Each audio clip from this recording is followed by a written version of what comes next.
South African households are showing slight recovery as the Altron FinTech Household Resilience Index rises for a third straight quarter.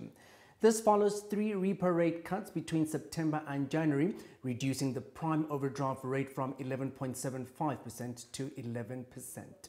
Furthermore, debt costs have eased slightly, but still sits above pre-pandemic levels.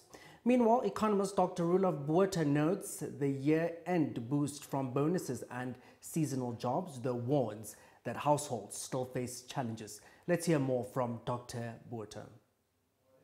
Results of the Altron FinTech Household Resilience Index for the fourth quarter of 2024 show promising signs. The index as a whole is up by almost 3%, and these are real indicators.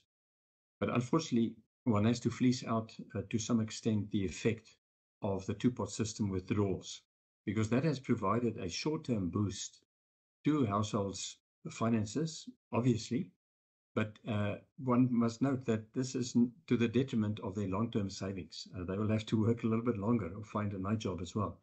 But even if you fleece that out, the index is still up by 1.4% year on year, and that's encouraging. But to quote Johan Genetly, the MD of Altron FinTech, households are clearly still under quite a lot of stress, especially because the debt service cost ratio in relation to their household income for the average South African is still very close to 9%.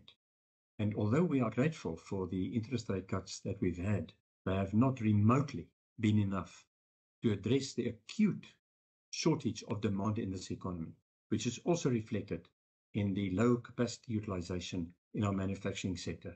It is high time that the Monetary Policy Committee or the South African Reserve Bank starts realizing that we need growth and employment creation in South Africa. Inflation is firmly under control.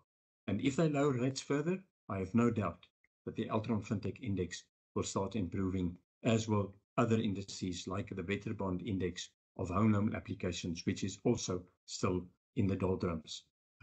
We need growth. I hope this message gets to the MPC.